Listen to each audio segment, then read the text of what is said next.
Ngithanda ukuthi ngikubingelele ngiphinde futhi ngikwamukele khona la ku Big Space. Sengiphinde ngabuya ke fune indaba ke ithinto ezedisc yakhona la eMzansi. Before nje ngihlale kodabeni, ngicela ke mbukele ungakhohlwa ukuthi ke ulike and you subscribe.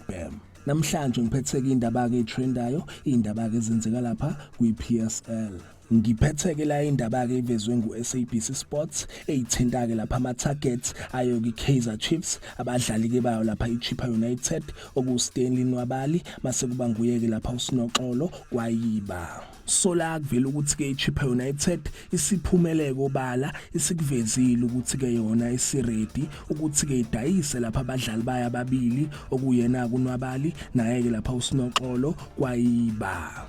Bathi ke ba ready uqala ke izingxoxo noma namaphika amaqembu azimisele ngokuthi ke sayine labadlali. So injalo ke mbukeli lezi ndaba ke ivezwe ngu-SABC Sports ukuthi ke iChippa United ikuvezile ke impela isiphumele nje obala ukuthi ke yona isiready ukuthi ke idayiseke labadlali. If ukhumbula kahle ke mbukeli yena ke uSinoxolo kwayiba naye kuStanley Nwabali bekuvelile ke impela ke kulama windows phuma kuona ukuthi ke maningi amaqembu abagaqele ebefuna ukubasayina. Iqembu ke belihamba phambili bekuyona ke Kaizer Chiefs. Maningi amasource athembakele aveza ukuthi ke iKaizer Chiefs ifuna ke ukusayina labadlali and lona ke iqembu belihamba phambili ngokufuna ke ukusayina labadlali. So njengamanje ke impela ke izinto cabanga ukuthi ke izobalula for lona ke ikhosi njengoba ke iChippa United isiconfirmile ukuthi ke bona ba ready ukuba ke bebadedele labadlali.